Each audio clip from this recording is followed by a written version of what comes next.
Sunshine News Blast. Sunshine News Blast. Nag-aalab ng mga balita ngayong umaga. Sunshine News Blast. Nagliliyab, sumasambulat, dumadagundong sa buong Pilipinas. Sunshine News Blast. Mula sa ACQ Tower, EDSA Makati, ang sentrong pambalitaan ng Sunshine Media Network International. Narito ang inyong mga News Blaster.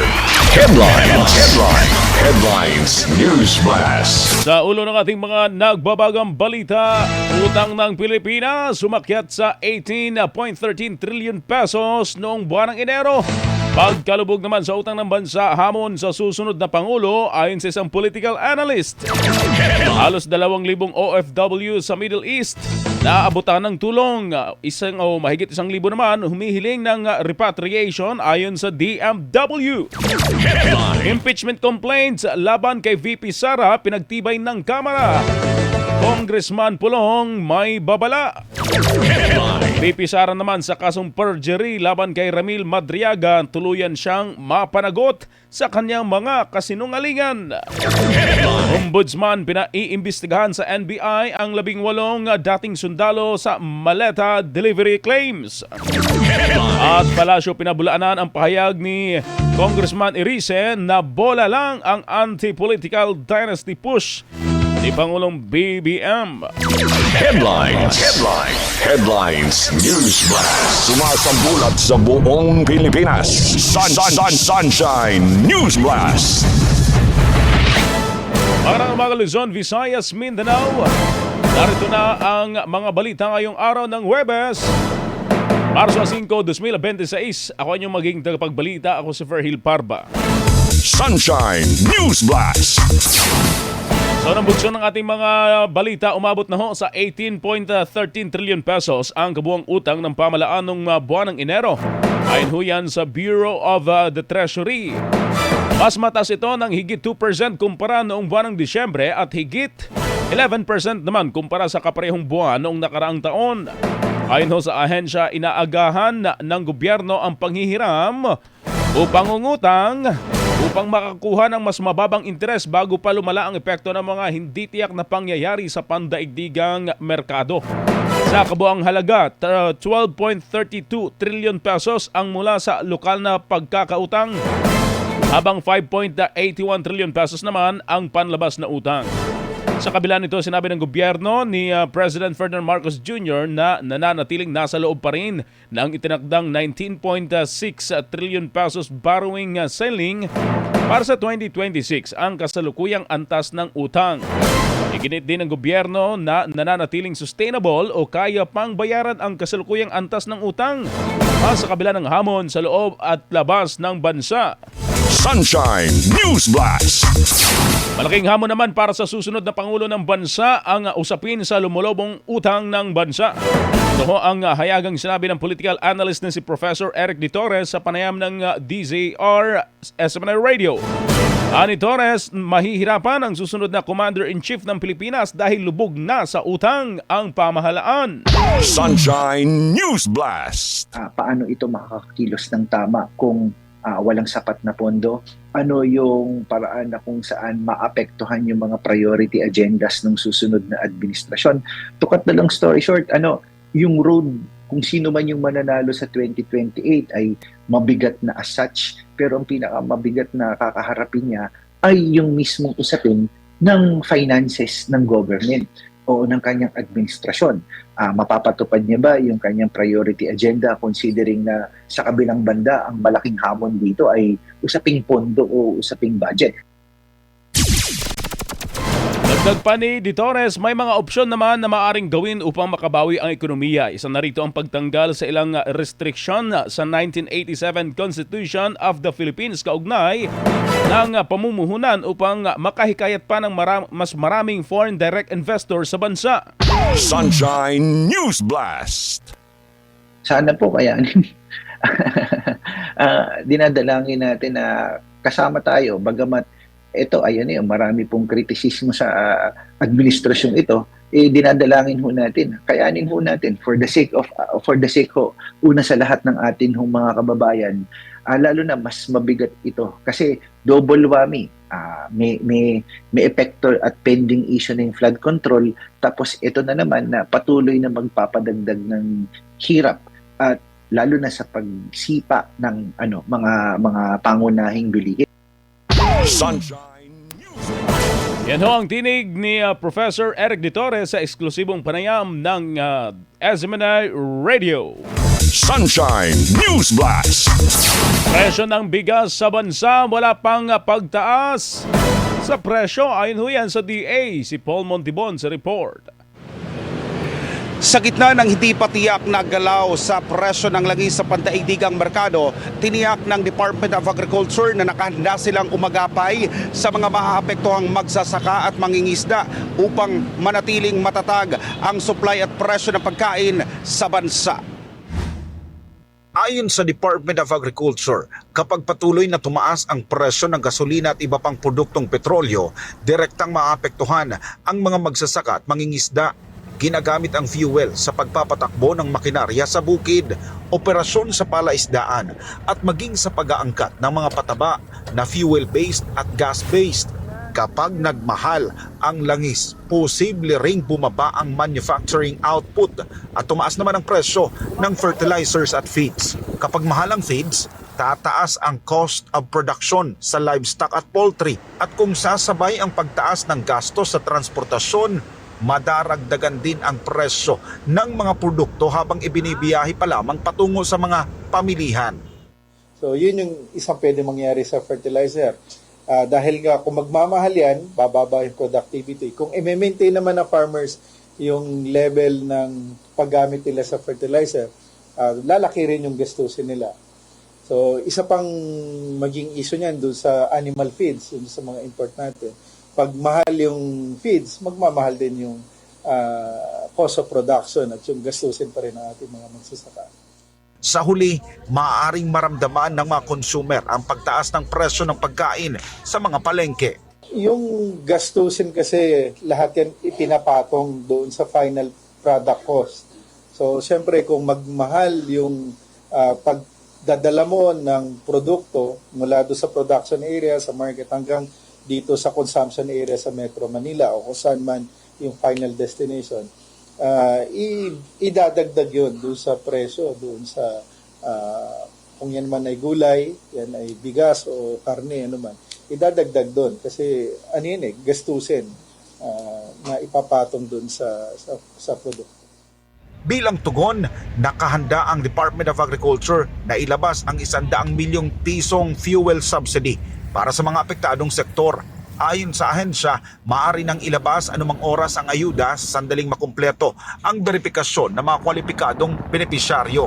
So halimbawa sa farmers, ang criteria dapat registered sila sa RSBSA at pangalawa, sila ay nagmamay-ari o meron silang makinarya na nirenta nila. So yun yung dalawang criteria para makinabang sila. They will be receiving 5,000 pesos bawat isa. Depende doon sa qualification nga na nabanggit ko kanina. Sa mga mangingisda naman, they will receive 3,000 pesos. Ang qualification, again, registered sila sa RSBSA or sa FishR. At pangalawa, dapat nagmamay-ari sila ng bangka na hindi tataas sa 3 gross tonnage. At pangatlo, dapat yung kanilang mga ginagamit na gears ay hindi nakakasama doon sa itinakda ng different fishery laws. So yun yung mga requirements lamang. Nakahanda na naman yung guidelines, so anytime pwedeng ma-release itong pondo na ito. Samantala, wala pa namang masyadong paggalaw sa presyo ng mga basic commodities gaya ng bigas na nananatili pa rin sa kanilang mga presyo. 60 pesos para sa premium rice habang nasa 40 to 45 naman ang isang local rice. Again, wala tayong nakikita na masyadong paggalaw sa presyo ng retail na bigas because of the ongoing conflict dahil karamihan ng bigas nung ay na-expect natin na nakarating na. Plus, yung ating local harvest naman ay okay tayo in terms. Maganda yung... Patuloy naman ang pagbabantay ng pamahalaan sa mga pamilihan upang masigurong hindi aabuso ang ilang negosyante at mananatiling abot kaya ang pangunahing pagkain ng mga Pilipino. Mula dito sa Quezon City para sa Diyos at sa Pilipinas, nating mahal, ako si Paul Montibon, SMNI News. Samantala, halos 2,000 OFW sa Middle East naabutan ng tulong. Mahigit 1,000 naman humihiling ng repatriation ayon sa DMW. Si Cherry Light sa report. Kinumpirma ni Migrant Workers Secretary Leo Kakdak na patuloy na tinututukan ng pamahalaan ang kalagayan at kapakanan ng mga Pilipino sa gitnang silangan. Ayon sa DMW, kabuang 1,824 na OFW ang personal nang naabutan ng tulong ng Migrant Workers Office at OWA, kabilang ang pagkain, pansamantalang tirahan at iba pang welfare assistance. We have assisted, our posts have assisted thus far. This is a live count, of course, 1,824 given on-site welfare. Sa pinakahuling tala ng DMW, umabot na sa 1,189 na OFW sa Middle East ang formal ng humiling ng repatriation sa gitna ng nagpapatuloy na tensyon sa rehiyon. Pinakamarami ang mula sa Bahrain na may 278. Sinusundan ito ng Abu Dhabi na may 246 at Dubai na may 231. Mayroon namang 173 mula sa Qatar habang 62 ang mula sa Kuwait. May 46 na OFW sa Israel na nais nang umuwi at 5 naman mula sa Lebanon. Gayunman, nilinaw ng DMW na maaaring magbago pa ang bilang dahil may ilang OFW na nagbabago ng desisyon habang patuloy ang komunikasyon sa kanila ng mga tauhan ng ahensya. Binigyang diin ni Kakdak na ang bilang na binanggit ng Pangulo na 1,416 na repatriation request nitong Martes ay kinabibilangan ng lahat ng Pilipino sa Middle East kasama ang mga turista at non-OFWs habang ang datos ng DMW ay nakatuon lamang sa OFWs. Kaya ang count namin and Admin PY will report on our count ng requests for repatriation assistance could be lesser than what the President mentioned kasi si President considers all Filipinos. Ang count ng DMW is the OFW request for assistance count. Aminado ang DMW na sa kasalukuyan ay hindi patiyak ang agarang repatriation dahil nananatiling sarado ang ilang airspace sa rehiyon. Gayunpaman nakikipag-ugnayan ng pamahalaan sa mga otoridad sa Middle East upang makahanap ng alternatibong ruta para sa ligtas na paglilikas ng mga Pilipino. Bukod sa mga nasa Middle East, may 236 na OFWs din ang natulungan matapos ma-stranded sa international transit hubs tulad ng Hong Kong, Singapore, Rome, Kuala Lumpur, Manchester sa United Kingdom at ilang bansa sa Africa. Sa Pilipinas naman, 885 OFWs na patungo sana sa Middle East ang na-stranded sa NAIA Terminal 1 at 3 mula pa noong Pebrero 28. Sa bilang na ito, 171 ang nabigyan ng agarang tulong habang 134 naman ang naihatid pa uwi sa kani-kanilang mga probinsya. Nagbukas na rin ang airport lounges sa NAIA, Clark at Davao upang maayos na maasikaso ang mga outbound at inbound OFWs. Samantala ayon kay OWA Administrator Patricia Ibon Kaunan, nananatiling bukas ang ahensya sa pagbibigay ng tulong, kabilang ang libreng plane ticket para sa mga stranded OFWs sa bansa na nais makabalik sa kani-kanilang probinsya sa Visayas at Mindanao. Dito po tumutulong yung pamahalaan. Gusto ko lang po i-stress. Kasi yung ating mga kababayan, wala naman ho talaga silang, hindi naman nila inasahan na babalik sila. So dito po pumapasok yung efforts ng DMW OWA para po ibalik sila sa mga probinsya nila. Patuloy naman ang panawagan ng OWA sa mga OFW na manatiling kalmado at makipag-ugnayan sa kanilang tanggapan o i-download ang Kamusta Kabayan app para sa real-time updates at assistance. Sa mga pamilya po ng ating mga kababayan, ng ating mga OFWs, ang aming pong mga regional offices ay bukas at aming pong hotline. Tawag lang po gamit ang 1348 Pag nasa labas po kayo ng Maynila, +6321348 or yung ating mga WhatsApp numbers. Meron din po tayong dedicated email address. Ito po ang tulong@owa.gov.ph. Para sa Diyos at sa Pilipinas kong mahal, Cherry Light, SMNA News. Samantala, DFA iginiit ang soberenya ng Pilipinas sa Baho de Masinloc. Provisional understanding naman sa ayungin, hindi pagsuko sa China. Si Hannah Jane Sancho sa detalye ng balita.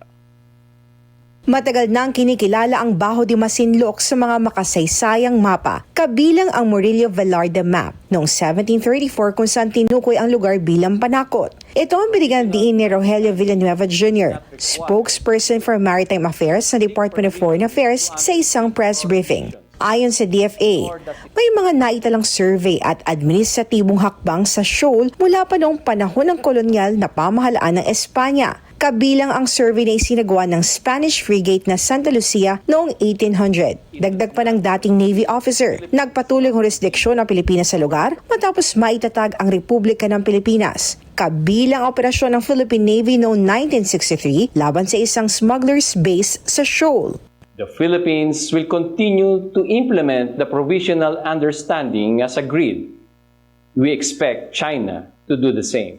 Samantala, dinipensa naman ng DFA ang provisional understanding kasunod ng isinagawang bilateral talks sa Pilipinas at China sa Beijing noong February 27 hanggang 2028-2026. Tinalakay sa pulong ang mga isyong may kinalaman sa ugnayan ng dalawang bansa, kabilang ang mga maritime issue. Isa sa mga napag-usapan ay ang provisional understanding para sa rotation at resupply missions ng Pilipinas sa BRP Sierra Madre sa Ayungin Shoal. Paliwanag ni Villanueva, mula na ipatupad ito noong July 2024 ay nakapagsagawa na ang Pilipinas ng 13 routine rotation ang resupply missions nang walang naitatalang insidente. The DFA assures the Filipino people that it will firmly and consistently uphold the Philippines' national interests and remain vigilant in protecting our sovereignty, sovereign rights, and jurisdiction. Binigyan diin ng DFA ng kasunduang ito ay hindi nangangahulugan ng pagtalikod ng Pilipinas sa soberenya at mga karapatan nito sa West Philippine Sea at patuloy nitong gagamitin ang diplomasya upang mapanatili ang kapayapaan sa rehiyon. Para sa Diyos at Pilipinas kumahal, ito si Hannah Jane Sancho, SMNA News. Samantala, repatriation ng 1 milyong OFW sa gitna ng gyera sa Middle East, kaya ba ng Pilipinas? Si Aaron Rojas sa detalye. Sa isang panayam, diretsahang inamin ni DILG Secretary John Vic Remulla na $1 million question ang kakayahan ng bansa na magsagawa ng malawakang repatriation. Ang pag-amin ng kalihim ay matapos siyang tanungin kung may plano bang magpatupad ng mass evacuation ng mga OFW sa Middle East na tinatayang aabot sa 1 milyon ang populasyon. Ayon sa kalihim, kung ang Philippine Airlines lamang ang aasahan, limitado ang kapasidad nito.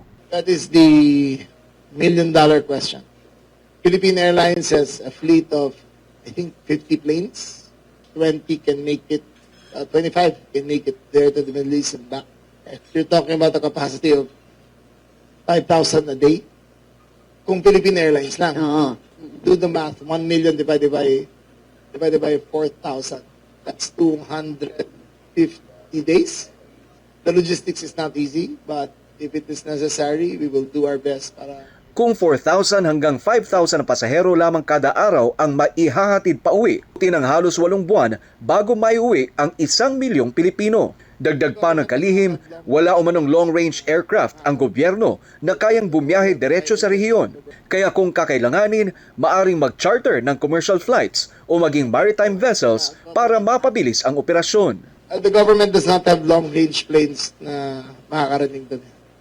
We will have to charter naval ships kung kailangan, maritime ships, commercial maritime ships kung kailangan. Ngunit higit pa sa usapin ng eroplano at barko ang nakataya rito. 1 milyong OFWs ang katumbas ng 1 milyong pamilyang umaasa sa kanilang kita.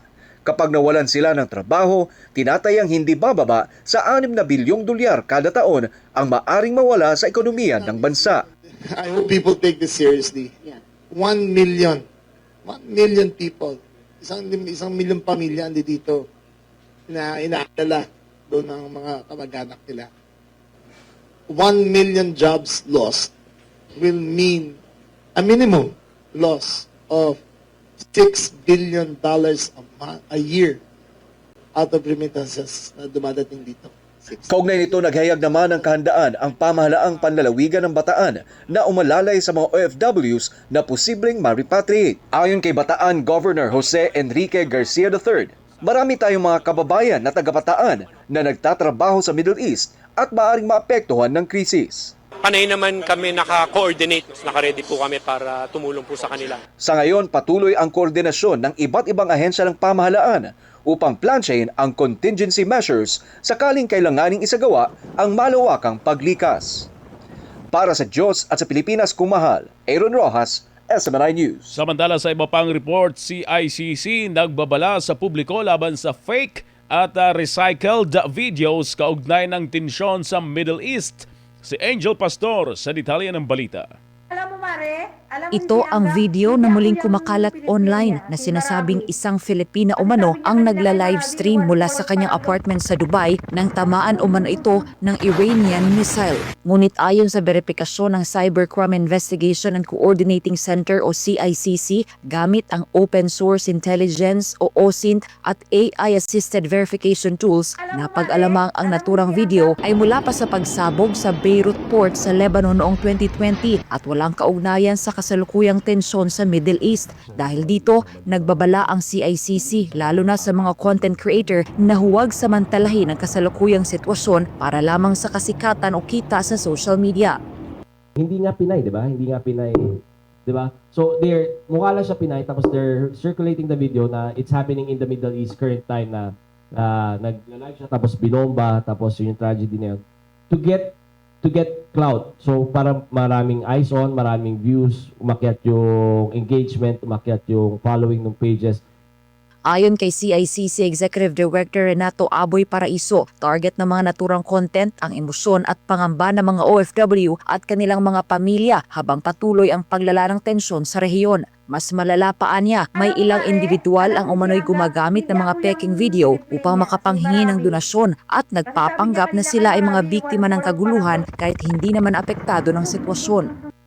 We just want to appeal to our kababayans and other influencers or, sorry to say, mga cloud chasers not to exploit this ongoing tragedy that's happening in the Middle East because we monitored a lot of fake videos that are recirculated that happened from before to gather clout at mas masama pa dyan nang scam sila para manghingi ng donasyon telling us their victims. Naipagbigay alam na rin umano ang issue sa tanggapan ni Senador Raffy Tulfo, ang chairman ng Senate Committee on Migrant Workers, matapos kumalat ang mga naturang video sa iba't ibang social media platforms. Nagbabala rin ang CICC na hihilingin nila ang agarang pagpapatanggal ng mga maling content at kung magpapatuloy ang pagpapakalat ng peking impormasyon, maaari rin ipatanggal ang mismong social media pages ng mga lumalabag. Hinimok din ng ahensya ang publiko na tiyaking beripikado ang pinagmumula ng anumang video o impormasyon bago ito ibahagi.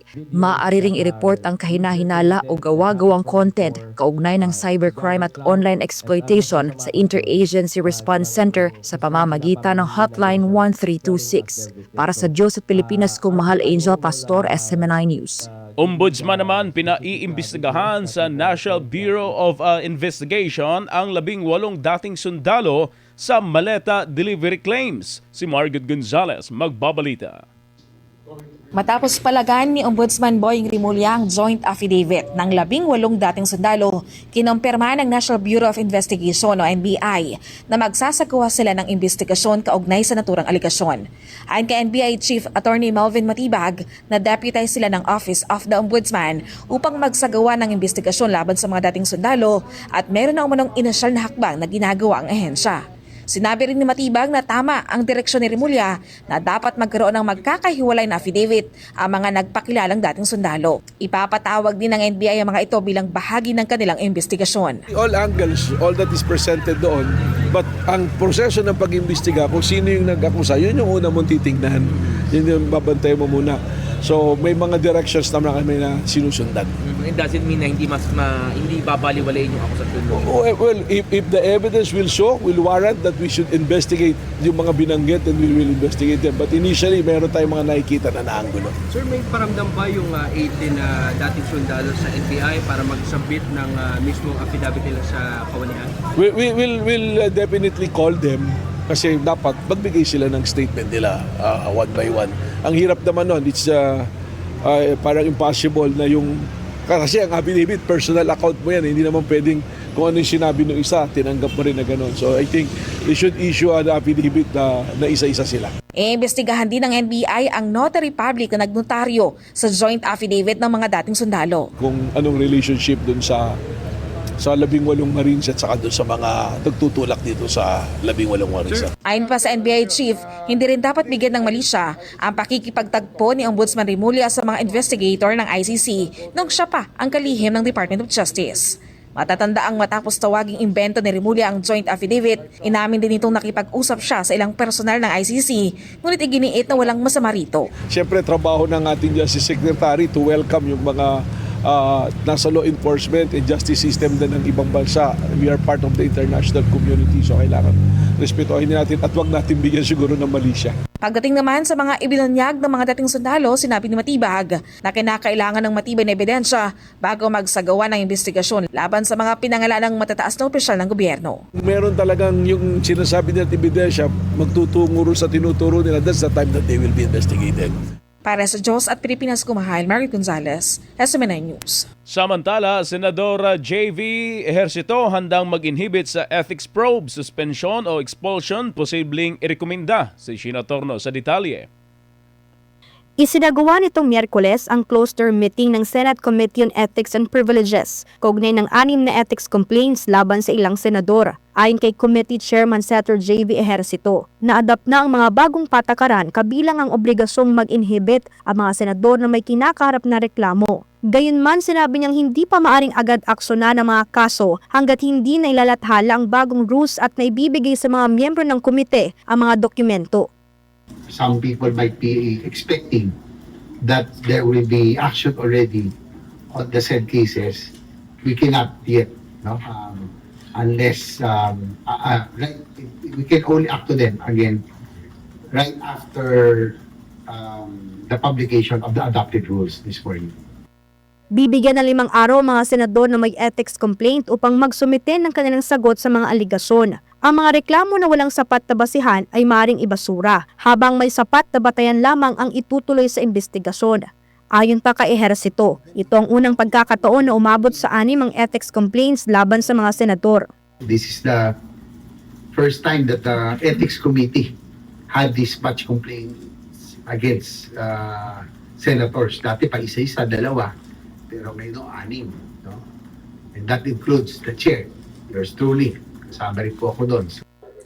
Magsasagawa ng preliminary investigation ng Ethics Committee at bibigyan ng pagkakataon ng mga senador na sagutin ang mga reklamo. Target ang paunang deliberasyon o pagsusuri sa ethics complaint sa March 18. Maaring imbitahan ang mga complainant para ipresenta ang mga reklamo, pero sa pamamagitan po yan ng executive session upang hindi umano pagpiestahan ang mga senador sa social media.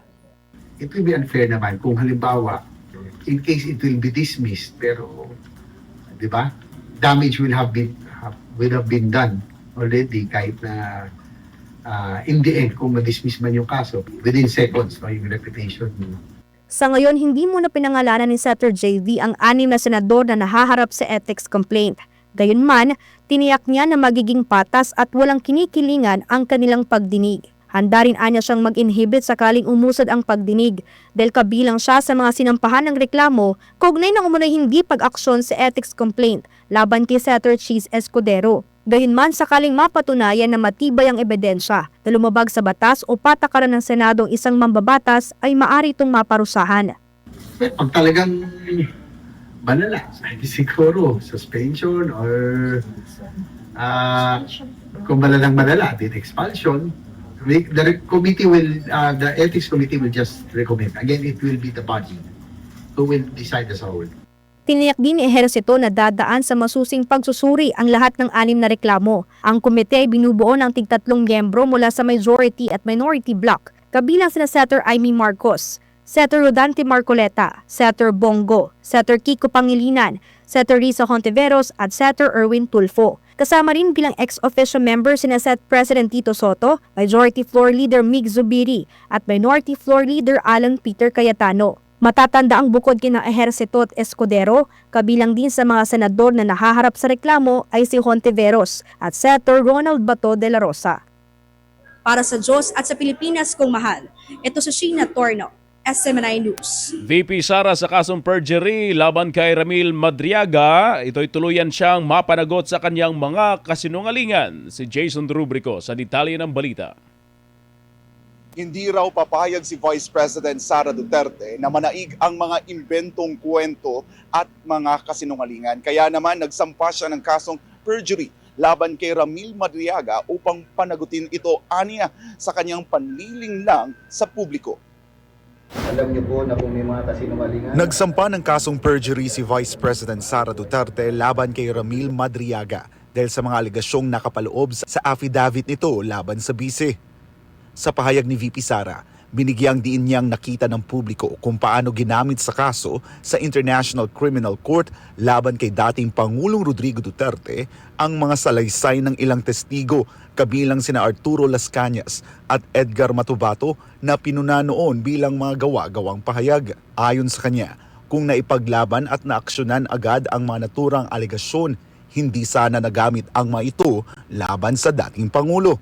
Sinabi rin ni VP Sara na tila ginamit din ang kaparehong taktika sa House of Representatives sa pamamagitan ni Madriaga na aniya'y biglang lumitaw bilang testigo sa impeachment laban sa kanya. Dahil dito, nagpasya ang bise na magsampa ng perjury complaint laban kay Madriaga upang mapanagot ito sa mga umano'y kasinungalingan at upang hindi aniya magamit ang mga imbentong salaysay para linlangin ang publiko. Kabilang sa mga testigo ni VP Sara sa reklamo ang mga dating opisyal ng seguridad at iba pang individual na susuporta sa kanyang kaso.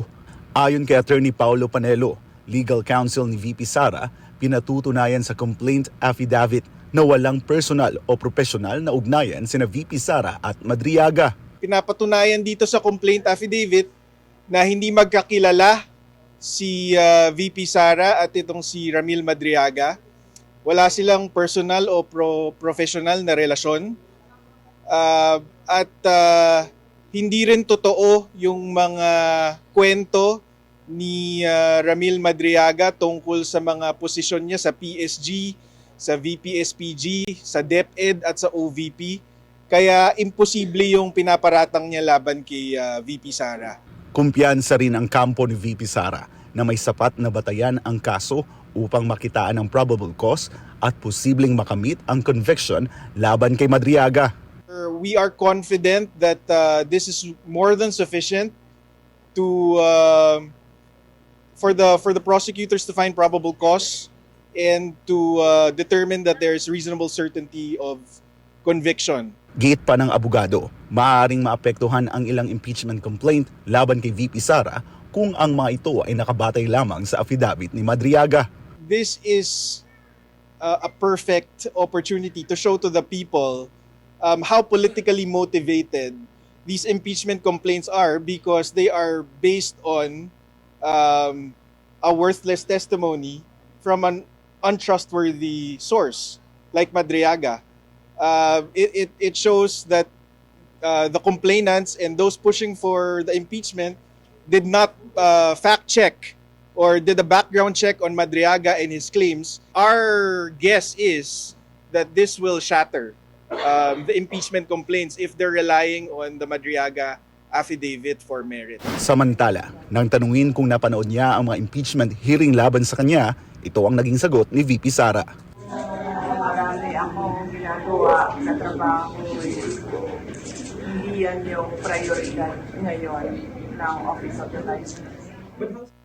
Mula dito sa Taguig City, para sa Diyos at sa Pilipinas kong mahal, ako si Jason Rubrico, SMNI News. Sunshine News Blast. Idineklara ng House Committee on Justice na sufficient in form and substance ang inihaing impeachment complaint laban ni mamamayang Liberal Party List Representative Lela de Lima laban kay Vice President Sara Duterte. Sa boto, 54 na miyembro ang pumabor at isa naman ang tumutol at walang nag-abstain. Tanging si Quezon City Representative Bong Suntay ang bumoto ng no dito. Kaugnay naman ito, binigyan ng komite si VP Sara na magsumite ng kanyang sagot sa loob ng 10 araw. Nagpahayag naman si Attorney Michael Poa, tagapagsalita ng defense team ng pangalawang Pangulo, na ipinagbigay alam na sa kanila ang pagkakatukoy ng Kamara na sufficient in form and substance ang ikatlo at ikaapat na impeachment complaint. Ngunit anya, susuriin pa ng kanilang legal team ang House proceedings bago magbigay ng pahayag. Sunshine News Blast. Hindi kinagulat ni Davao City Representative Paulo Polong Duterte ang desisyon ng House Committee on Justice na ideklara ang 3rd at 4th impeachment complaints laban kay VP Sara Duterte bilang sufficient in form and substance. Aniya, malinaw na may ilang pwersa sa Kongreso ang handang gamitin ang impeachment complaint para sa political na interes. Pinuri naman ni Duterte si Quezon City Representative Bong Suntay sa paninindigan nito laban sa pressure at panlilinlang. Si Suntay ho ang nag-iisang bumoto ng no sa impeachment. Binigyang din ni Duterte na pansamantala lamang ang kapangyarihan sa politika, ngunit permanente ang pananagutan sa mamamayan. Dagdag pa nito, darating ang panahon na ang sambayan ng Pilipino ang maghuhusga sa mga aksyon ng mga mambabatas. Sunshine News Blast. Ipinagpatuloy ng prosekusyon at depensa ang pagmamarka ng iba pang ebidensya sa kasong graft. Laban ho kay dating Congressman Zaldico at mga dating opisyal ng DPWH Mimaropa sa isinagawang preliminary conference ng Sandigan Bayan 5th Division ngayong Miyerkules. Ay kaugnayan ng kaso sa umano'y maanumalyang proyekto sa Oriental Mindoro. Kabilang sa mga minarkahang ebidensya, ang information sheets ang kaugnay ng Future Cities Developers and Contractor Incorporated at ng SunWest Incorporated. Ngayon din ang mga litrato na ginamit na bakal sa konstruksyon at mga dokumento ng inspeksyon sa Road Dike Project. Gagamitin ding ebidensya sa kaso ang resulta ng isinagawang inspeksyon sa nasabing proyekto. Itinakda naman sa Marso 11 ngayong taon, 1:00 ng hapon ang susunod na preliminary conference. Sunshine News Blast. Malacanang, siniseryoso ang banta laban kay Pangulong BBM. Pahayag daw ni Congressman Suntay tungkol kay Ann Curtis, pinuna ng Malacanang. Si Hannah Jane Sancho sa detalye ng balita. Common sense dictates that if you are really serious in killing someone, you do not announce it to the whole world. Why would you announce that you will kill someone if you really intend to kill someone? Common sense dictates otherwise. Para kay Palace Officer Undersecretary Claire Castro, dapat seryosohin ang anumang pagbabanta, lalo na kung buhay na ang pinag-uusapan. Ito ang kanya naging pahayag kaugnay sa pagdepensa ni Quezon City 4th District Representative Bong Suntay sa naging pahayag noon ni Vice President Sara Duterte laban kay Pangulong Bongbong Marcos. Seryoso po, kahit biro o hindi biro, ang pagbabanta sa buhay ng isang Pangulo. Kung sa ibang tao, o sabihin na natin, doon sa mga nagsasabing hindi seryoso ang mga salitang patain mo ang isang tao or I will kill you if kahit ano pa ang kondisyon niyan. Nandoon ang pagbabanta, nandoon ang pagkikreate ng fear and anxiety in the person being threatened. Nandoon ang intimidation. Matatandang ginawa ni Vice President Sara Duterte ang pahayag sa isang online interview ng media nang piliting pasukin ang detention facility ng House of Representatives ng kanyang Chief of Staff para ilipat sa City Jail. Samantala bukod sa issue ng pagbabanta, umani rin ang kritisismo si Kong Suntay dahil sa ginamit itong halimbawa na tumukoy sa aktres na si Ann Curtis. And lastly, alam mo minsan nasa Shangri-La ako, nakita ko si Ann Curtis, ang ganda-ganda pala niya. May desire sa loob ko na nag-init talaga. At na-imagine ko na lang kung anong pwedeng mangyari. Pero siyempre, hanggang imagination na lang yon. Pero, Di naman siguro ako pwedeng kasuhan dahil kung ano-ano yung na-imagine ko eh. Para kay Yusek Castro, itinuturing itong isang krimen ang naging pahayag ng kongresista. Unang-una po, ang pag-i-imagine o pagpapantasya sa isang babae. Kung ito'y nasa isip lamang, hindi natin masasabing ito'y krimen dahil hindi ito naisisiwalat. Nasa puso, nasa utak ng isang lalaki. Pero pag ito'y ibinulalas niya at ipinagmalaki sa publiko ang kanyang pagpapantasya sa isang babae, this is definitely a sexual innuendo. Hindi po ito masasabing walang krimen.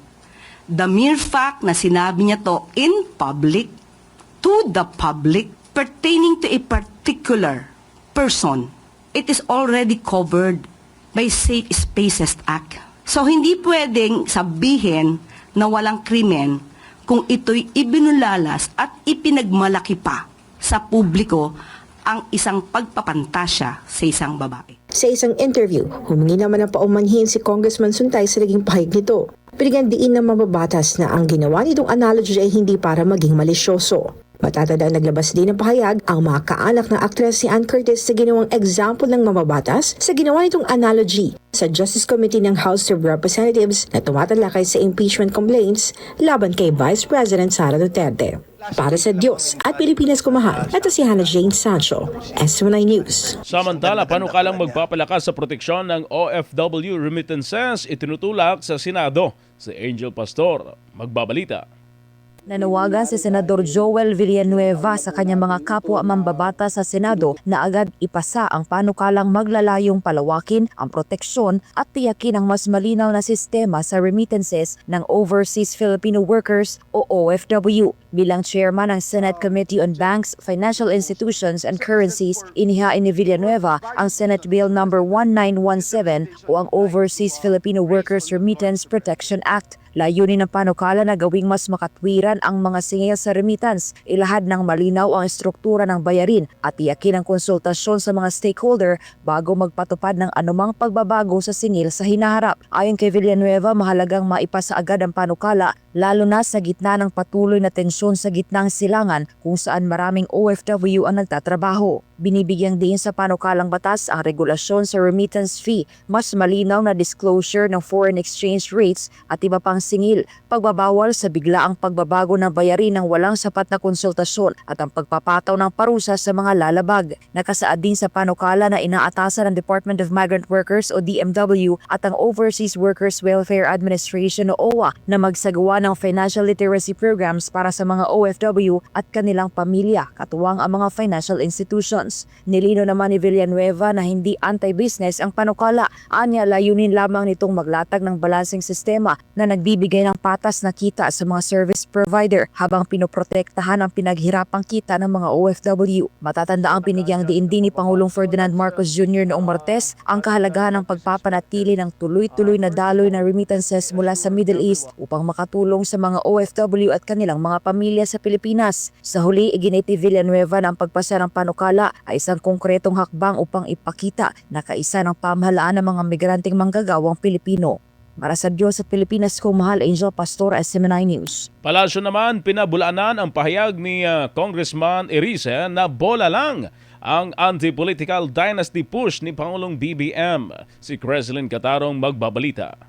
Consanguinity. Nagpahayag ng matinding pagtutol si Caloocan City 2nd District Representative Edgar Egay Erice sa bersyon ng anti-political dynasty bill na tinatalakay sa Kamara. Sa pagdinig ng House Committee on Suffrage and Electoral Reforms nitong Marso 3, sinabi ni Erice na maaring lalo lamang umanong palakasin ang kasalukuyang bersyon ng panukala ang umiiral na political dynasties sa bansa. Nakalusot na sa committee level ang substitute bill kung saan kabilang sa mga naghain sina House Speaker Faustino Bojidi III at House Majority Leader Ferdinand Alexander Sandro Marcos. Sinisi ni Erice si Pangulong Ferdinand Marcos Jr. dahil umano sa pagpapahintulot sa mga kaalyado nitong mambabatas na maghain ng bersyon ng panukala na anya ay posibleng magpalakas pa sa mga political family. Sabi ni Presidente Marcos, priority niya magpakulong dahil dito sa flood control. Nagawa niya ba? Hindi. Bola lang. Sinabi ni Presidente, priority niya yung independent commission na ipasaba, hindi, bola lang. Ngayon, sabi niya, priority niya, anti-political dynasty. Alam na alam niya yung meaning ng dynasty sapagkat kaming dalawa ang author nung kauna-unahang batas na Congressman merong Erice, provision ng Your Honor, anti-political dynasty bill. Your Bola Honor, lahat. Please, Bola nun. Your Honor, please, Bola, direct- Marcos. May sagot naman ang Malacanang sa naging pahayag ng kongresista. Ayon kay Palace Press Officer Claire Castro, kung hindi sang-ayon si Erice sa bersyon ng panukala na inaprubahan sa komite, maaari naman umano itong pagdebatehan sa plenaryo ng Kamara. Bakit naman po kay Pangulo isisisi? Kung ayaw niya ng version sa House of Representatives, di sa pagka nagkaroon po ng pagdebate, debatihin niya po munang mabuti. Ilabas niya na lahat ang kanyang talino. Dagdag ni Castro, hindi lamang ang Pangulo ang magpapasya sa magiging kapalaran ng panukala dahil dadaan pa ito sa proseso ng deliberasyon sa Kongreso. At kung anong kahihinatnan niyan, hindi naman po siyang mag-isa lang ang magdidesisyon niyan. Ang nakakapagtaka po dito kay Congressman Erice, parang lahat na lang ng kasalanan sa mundo isinisisi niya sa Pangulo. Trabaho po nilang gumawa ng batas. Kaya trabahuhin niya po iyan kung anong gusto niyang version. Ayon pa kay Castro, kabilang sa mga prioridad ng Pangulo ang Anti-Political Dynasty Bill na tinalakay din sa huling pulong ng Legislative Executive Development Advisory Council o LEDA. At natuwa nga po siya na umaandar po ito at nung nag-report nga po si si Senator Riza Ontiveros na nagkakaroon na ng public consultation, ang nais lang po talaga ng Pangulo ay mapabilis. At kung ano ang pinakamagandang batas para sa Anti-Political Dynasty Bill or rather law, yan po ang nais ng Pangulo. Samantala, nilinaw ng Malacanang na wala pang pinal na posisyon si Pangulong Marcos Jr. sa antas ng consanguinity na isasama sa panukalang Anti-Political Dynasty Bill. Tugon ito ni Castro nang tanungin kung may particular na degree of relationship na nais ang Pangulo, kung hanggang 2nd degree o 4th degree nasa klawi ng panukala. Ayon sa kanya, pinag-aaralan pa ang naturang probisyon at nakadepende pa rin ito sa magiging bersyon ng panukala na ipapasa ng Kongreso. Dagdag pa niya, kapag naipasa na sa Pangulo ang panukalang batas, saka pa lamang ito masusing rerepasuhin ng punong ehekutibo bago magpasya kung lalagdaan o ibivito. Ang usapin sa level of consanguinity ang isa sa mga sensitibong bahagi ng panukala dahil dito nakasalalay kung gaano kalawak ang magiging saklaw ng pagbabawal sa magkakamag-anak na sabay-sabay o sunod-sunod na humahawak ng posisyon sa pamahalaan. Para sa Diyos at sa Pilipinas kong mahal, ito si Cresceline Catarong, SMNI News. Samantala, sa iba pa nating mga report, DILG Secretary John Vic Remulla suportado ang Anti-Political Dynasty Bill. Remulla naman bukas na tumakbo sa 2028 national elections. Si Aaron Rojas magbabalita. Sa kapihan sa Manila Bay, walang paligoy-ligoy ang pahayag ni DILG Secretary John Vic Remulla hinggil sa isinusulong na batas laban sa political dynasty. Sa ilalim ng inaprobahang bersyon ng Kamara, ipagbabawal ang political dynasty hanggang 2nd degree of consanguinity o affinity. Ibig sabihin, hindi maaring sabay na tumakbo o manungkulan sa iisang probinsya ang mag-asawang mayor at vice mayor, magkapatid na senador o ama at anak na gobernador at board member. Si Remulla ay dating gobernador ng Cavite. Ang kanyang kapatid na si Jesus Crispin Remulla, kilala rin bilang Boying Remulla, ay naging kongresista at ngayon ombudsman. Samantala ang anak nito ang kasalukuyang gobernador ng Cavite. Sa kabila nito, malinaw ang tindig ng DILG chief. Kung ano ipasa nila, doon ako. Kung sabihin nilang bawal na, tigil na kami. Okay na yun. We've been serving for 31 years. Diba? Kung kasama yun, we're out. Say goodbye. Okay na yun. Inilarawan pa niya ang epekto ng batas bilang isang extinction event sa kanilang angkan sa politika. Pero anya, kontento siya sa mahigit 3 dekadang serbisyo at ipinagmalaki ang pag-unlad ng Cavite bilang isa sa mga nangungunang probinsya sa paglago ng ekonomiya. Samantala nang usisain tungkol sa posibilidad ng pagtakbo sa 2028, hindi ito tuluyang isinasara ng kalihim. It's an option, but there's so much work. To think about political ambitions at this time is is actually a disservice to the people. Magtrabaho ko na lang. Ayon sa kanya, kailangan ituon ang pansin sa pagpapalago ng ekonomiya ng 4 hanggang 6% at sa pagtugon ng pangangailangan ng lumalaking middle class, na anyay malaki ang ambag pero madalas kapos sa benepisyo. Pagdating naman sa 2028 presidential race, mataas ang paghanga ni Remulla kay Vice President Sara Duterte. Hats off to VP Sara. She already announced. She'll make a great candidate. Almost impossible to beat. She has a compelling story. And I think her narrative will carry her well. Para sa kalihim, malakas ang hatak ng kwento at karanasan ng Vice Presidente. Bagamat iginit niyang mas mahalagang pagtuunan muna ng pansin ang kasalukuyang hamon sa pamahalaan kaysa politika.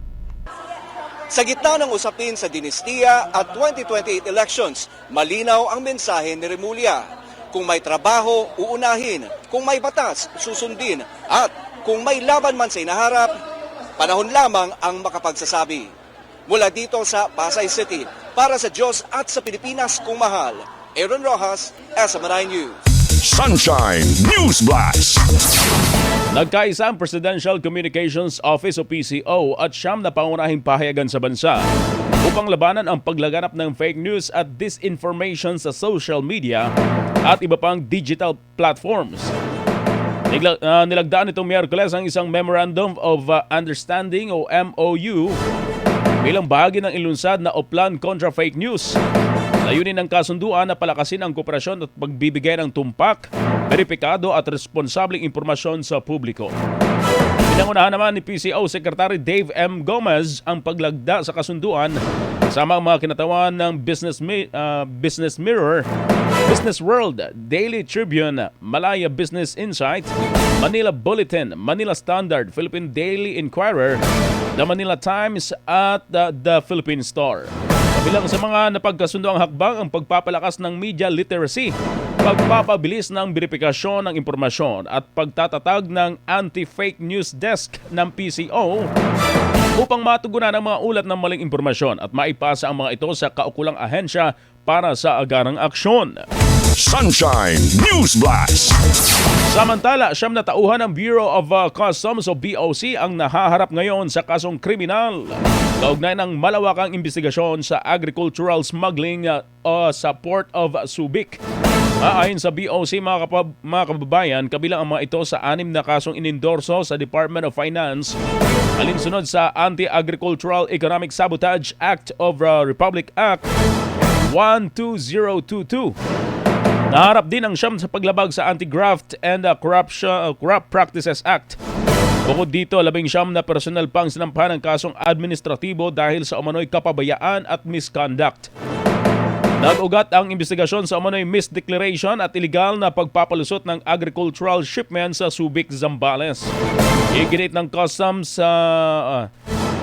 ni Customs Commissioner Ariel Nepomuceno na walang sasantuhin sa kampanya kontra smuggling at pananagutin ang sinumang lalabag sa batas.